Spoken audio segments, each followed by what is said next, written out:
Hey guys, it's Christy and welcome back to my channel. Thank you so much for joining me. Today I'm going to be ranking all of my Urban Decay eyeshadow palettes. So before we get into it, I hope you'll consider subscribing to my channel before you leave. Give this video a thumbs up if you enjoy, and let's get into it. Alright, so we have 5 palettes to rank today, so not a ton, but I just thought it would be fun to go through these. I recently did this with my ABH palettes and it was a lot of fun.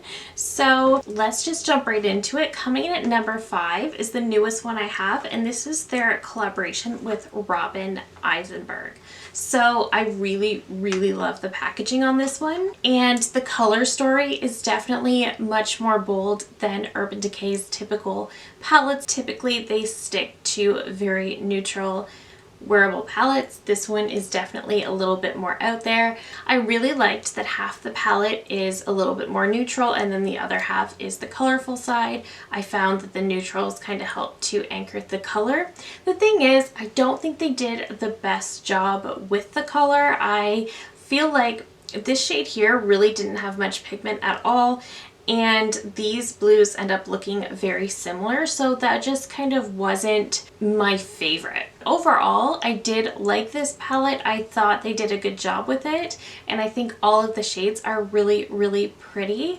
I wish there was a little bit more variety down here. In the pan, they look different, but when you swatch them, they end up being quite similar. So I wish they had kind of done a little bit more with that. Otherwise, I don't reach for this palette the most. Again, it's just not a color story I reach for a ton. I definitely tend to stick more toward the neutral side.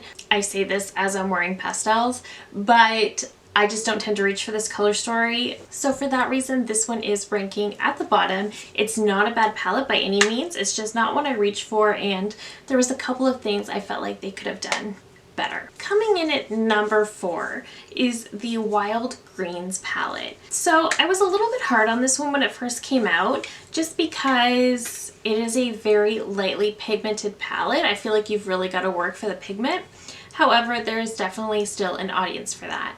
I also felt that given that this is called the Wild Greens, I felt like there should have been a lot more green. Instead, you just get the ones on this bottom row. I felt like there could have been a lot more. So for that reason, I was pretty hard on this one. I think you still can get some really pretty looks out of this, and because it is a little bit more lightly pigmented, it is buildable. So it's definitely a very wearable palette.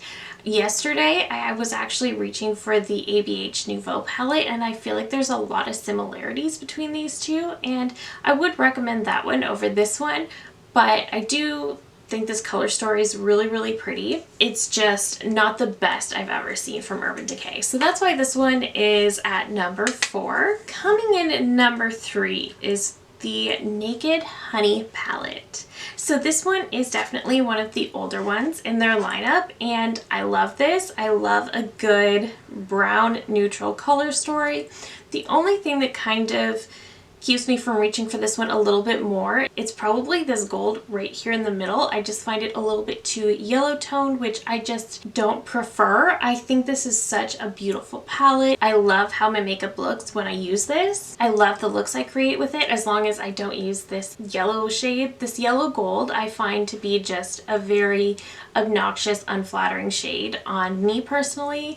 Otherwise, the shades in here are very beautiful. I really do love them. I think this is probably one of their best in their naked lineup. Coming in at number 2 is a palette that I really enjoyed, but I feel like not a lot of people loved, and this is the Naked Wild West palette. So first of all, I love the theme of this, and I love the color story. I'm definitely not somebody who tends to go for these more grungy tones, but if I'm going to go for a grungier palette, this is what I want.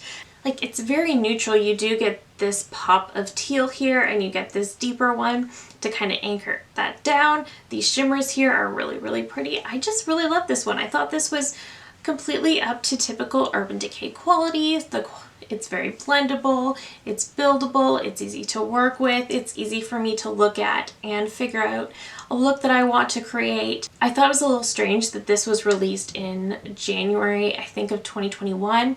I think this would have been much better as a fall release personally, and I think it would have done better because in the fall is when we are going for these more grungy tones. So I think maybe that's part of why it didn't get great reviews. But I overall love this palette. Obviously it's number 2 in my collection, so I really do like this. I think it's beautiful. It's definitely grungier, so I definitely tend to reach for it more in the fall months, but I think it's beautiful. I really do. And coming in at number 1 is probably the oldest Urban Decay palette I have, and this is the Naked Reloaded. So they did something very different with the packaging on this one. All the other Naked palettes are that hard plastic packaging. This one is actually kind of soft and kind of squishy on top. I like that. And then the color story is perfect. And this color story is very reminiscent of the ABH Sultry palette, except this one is permanent. So I love this. I love the packaging. I love the color story. Definitely leaning a little bit more cool tone, but so pretty. Very neutral. You do get this nice pink here. You just get everything I want in a neutral palette. I think this is a gorgeous palette. I really feel like I don't hear that many people talk about this one anymore.